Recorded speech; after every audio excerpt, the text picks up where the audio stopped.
ഇനി നമ്മൾ അതിഥിയുടെ വിശേഷങ്ങളിലേക്കാണ് പോകുന്നത്. അനുപമ മലമ്പുഴ ഡാമിൽ പോയിട്ടുണ്ടോ? തീർച്ചയായും ഒരുപാട് തവണ പോയിട്ടുണ്ട്. മലമ്പുഴ ഡാം മെയിൻ പ്രത്യേകത എന്ന് പറയുന്നത് അവിടുത്തെ ഒരു യക്ഷിയുടെ പ്രതിമയാണ് അല്ലേ? തീർച്ചയായും. ആ പ്രതിമ 50 വർഷമായിരിക്കുന്നു. ഇപ്പോൾ അതിന്റെ ഒരു പുനർനിർമ്മാണത്തിലേക്ക് കടക്കുകയാണ്. കാനായി കുഞ്ഞിരാമൻ അദ്ദേഹത്തെ കുറിച്ച് പറയുകയാണെങ്കിൽ മലമ്പുഴ യക്ഷി എന്നുള്ള ആ ഒരൊറ്റ പ്രതിമ മതി അല്ലേ അദ്ദേഹത്തിന്റെ ആ ഒരു ശില്പിയെ നമുക്ക് മനസ്സിലാക്കാൻ. അദ്ദേഹത്തിന്റെ വിശേഷങ്ങൾ കാണാം. ഞാനിപ്പോൾ ഉള്ളത് മലമ്പുഴ ഉദ്യാനത്തിലാണ്. മലമ്പുഴ ഉദ്യാനത്തെക്കുറിച്ച് കേൾക്കുമ്പോൾ തന്നെ മനസ്സിലേക്ക് ഓടിയെത്തുന്നത് മലമ്പുഴയിലെ യക്ഷിയാണ്.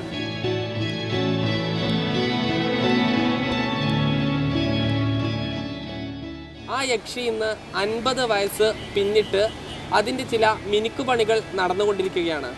മിനുക്കുപണികൾ നടത്തുന്നതിനായി ആ ശില്പം നിർമ്മിച്ച ശില്പിയായ കാനായി കുഞ്ഞിരാമൻ തന്നെ പാലക്കാട് മലമ്പുഴയിലെത്തിയിട്ടുണ്ട്. അദ്ദേഹമാണ് ഇന്ന് നമ്മുടെ അതിഥി. സ്വാഗതം സർ. ഇപ്പോൾ അരനൂറ്റാണ്ട് പിന്നിട്ടിരിക്കുകയാണ്. താങ്കളുടെ ഒരു ചരിത്രത്തിന്റെ ഭാഗമാണ് ഈ ശില്പം.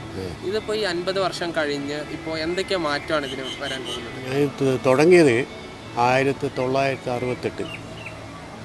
തുടങ്ങിയത് ഒരുപാട് പ്രശ്നങ്ങളുണ്ടായിരുന്നു. എന്നെ ഇവിടെ ക്ഷണിച്ച് വരുത്തിക്കൊണ്ടതാണ് ഇവിടെ വലിയൊരു ശില്പം ചെയ്യണമെന്നാണ്. അങ്ങനെ ഇവിടെ വന്ന 1 മാസം 2 മാസത്തോളം ഞാൻ ഇതിനെപ്പറ്റി തന്നെ ആലോചിച്ചിട്ട് തന്നെ ഒരുപാട് സമയം കളഞ്ഞു.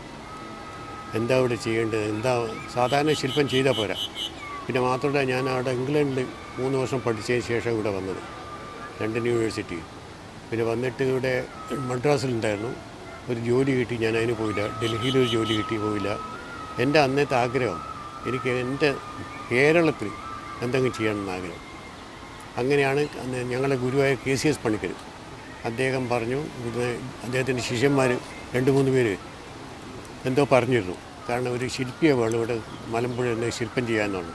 അങ്ങനെ KCS പണിക്കർ പറഞ്ഞു, കുഞ്ഞിരാമൻ മലമ്പുഴക്ക് പോയപ്പോൾ യാദവ നമ്പൂരി അവിടെയുണ്ട്, വേണ്ട എല്ലാ ഏർപ്പാടും. അങ്ങനെ ഞാൻ ഇവിടെ വന്നത് ആദ്യമായിട്ടാണ് മലമ്പുഴ വരുന്നത്, പാലക്കാട് കാണുന്നത്.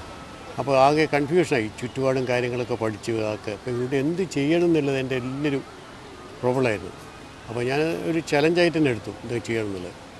അങ്ങനെയാണ് അവസാനം എനിക്ക് തീരുമാനം വന്നത്, ഈ നാട്ടിൽ വേണ്ടുന്നത് എന്തെങ്കിലും അലങ്കാരമുള്ള ശില്പമല്ല, ഇതുപോലെ സീരിയസ് ആയിട്ട് വളരെയധികം നമ്മൾ ഉണർത്തുന്ന ഒരു ഷോക്ക് ഉണ്ടാക്കുന്ന രീതിയിലുള്ള ശില്പമാണ് തീരുമാനിച്ചത്.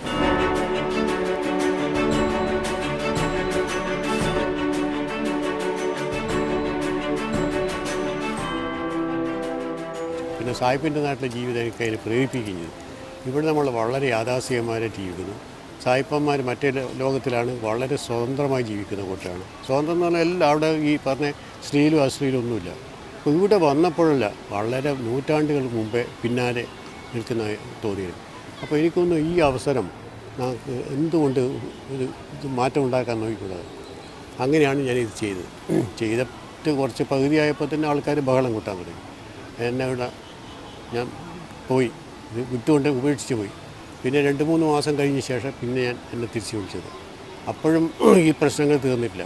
ഒരുപാട് പ്രശ്നങ്ങൾ വന്നപ്പോൾ ഞാൻ എന്താ വേണ്ടതെന്ന് അറിയാം. ഞാൻ വർക്ക് ചെയ്തു, അതിൻ്റെ ഇടയിൽ ബഹളവും നാട്ടുകാർ വരാൻ ഒരുപാട് പ്രശ്നങ്ങളുണ്ടാക്കി.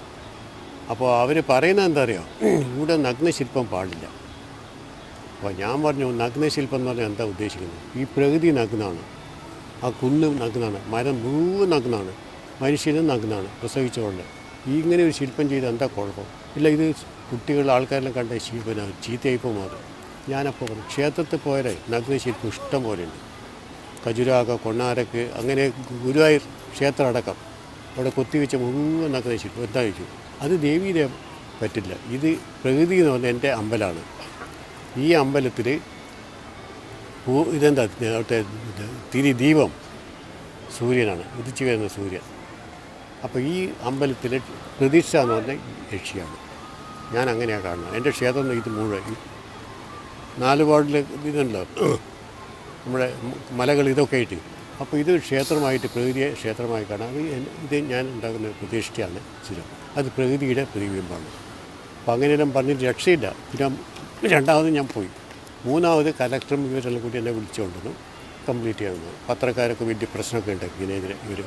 എനിക്ക് അനുകൂലമാണ്, എല്ലാവരും മാധ്യമക്കാരുണ്ടാവും. അങ്ങനെ 3ാമത്തെ രീതിയിലാണ് ഞാൻ ഇതുപോലെ ചെയ്തത്.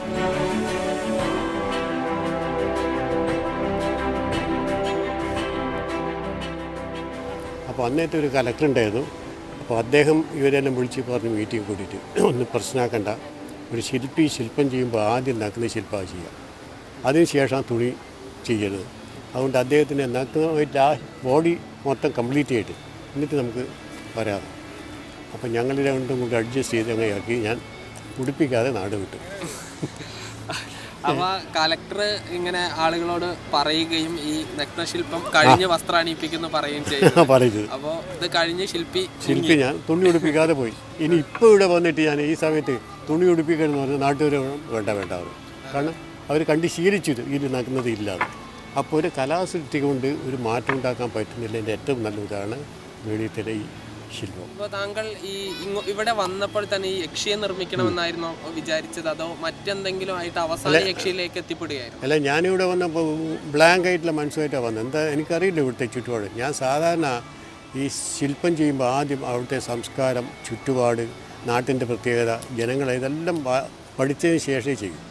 അതായത് എന്തെങ്കിലും എൻ്റെ മനസ്സിലുള്ള കൊണ്ടുവെക്കില്ല. അപ്പോൾ ആ എക്കോളജി ആയിട്ട് നല്ല ബന്ധമുള്ള ശില്പം ഞാൻ ചെയ്യാം.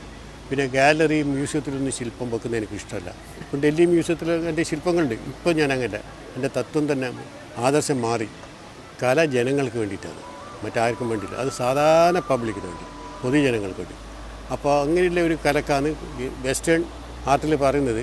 പുതിയ ആധുനികതയിൽ പബ്ലിക് ആർട്ട് എന്നാണ് പറയുക. ആ പബ്ലിക് ആർട്ടിൻ്റെ ഏറ്റവും ആദ്യത്തെ ഒരു ഉദാഹരണമാണ് യക്ഷി. പബ്ലിക് സ്ഥലത്ത്, പൊതുജനങ്ങൾ വരുന്ന സ്ഥലത്ത് ഇത് കാണാനുള്ളൊരു അവസരം.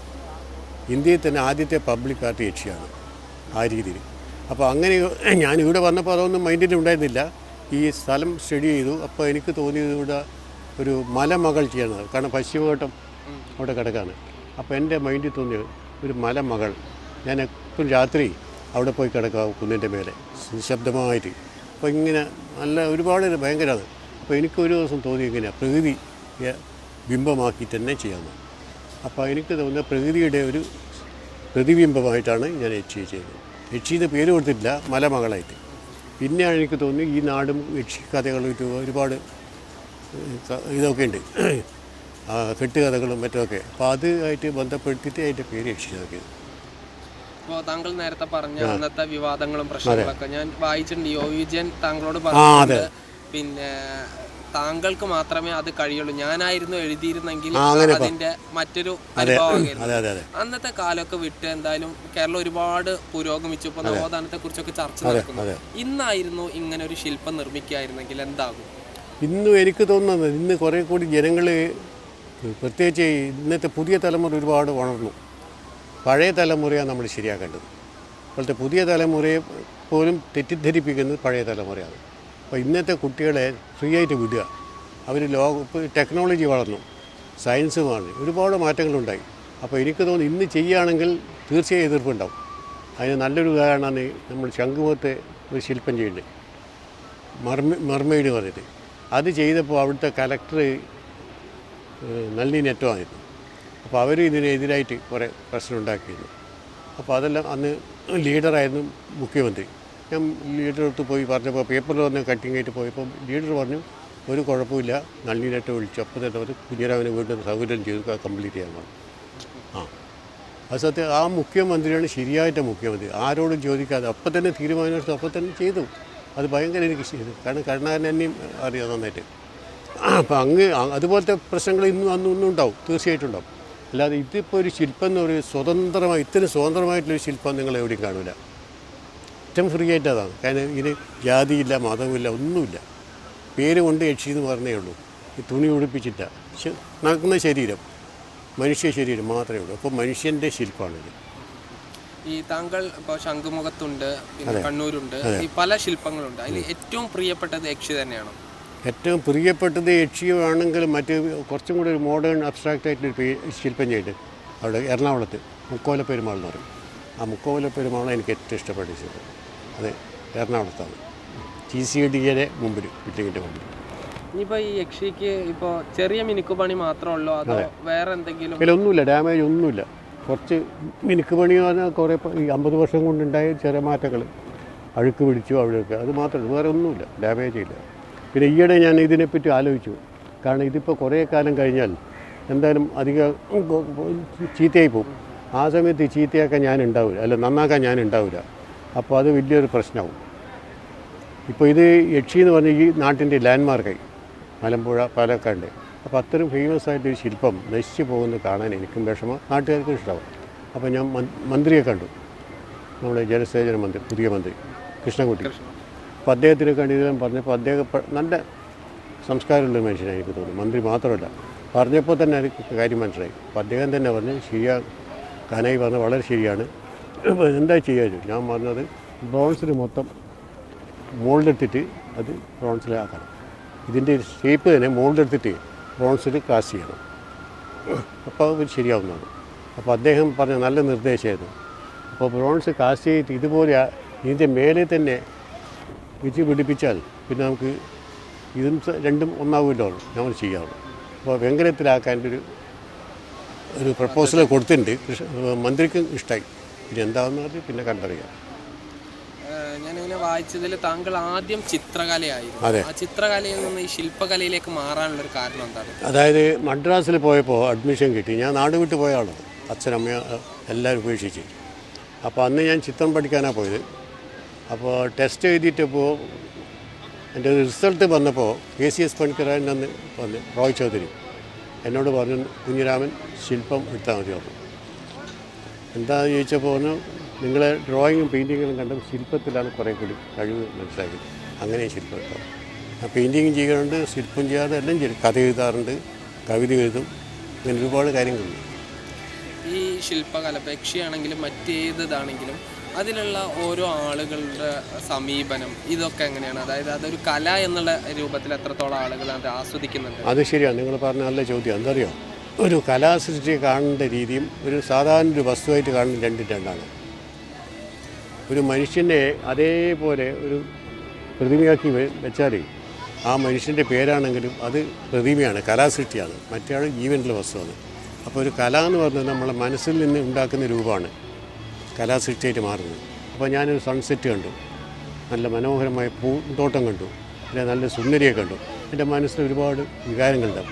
ആ വികാരങ്ങളെ ഞാൻ എങ്ങനെയാണ് ചിത്രം ശില്പമാക്കി മാറ്റാം, അത് കലാകാരൻ്റെ വലിയൊരു പ്രശ്നമാണ്.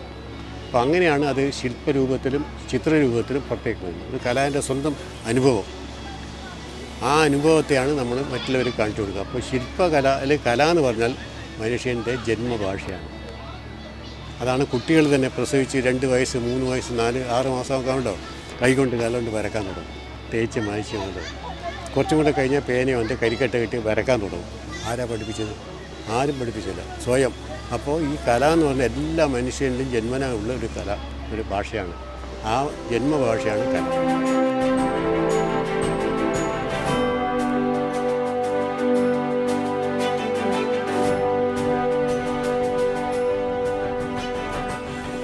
ആവശ്യമില്ലാത്തതിനെ ഇല്ലായ്മ ചെയ്ത് ചെത്തിക്കളഞ്ഞ് ആവശ്യമുള്ളത് മാത്രമാക്കുന്നവനാണ് ശില്പി. അതെ, അത്തരം നല്ല കലാസൃഷ്ടികൾ താങ്കളുടെ ഭാഗത്ത് നിന്ന് ഒരുപാട് ഉണ്ടാവട്ടെ എന്ന് ആശംസിക്കുന്നു. അതെ, സന്തോഷം.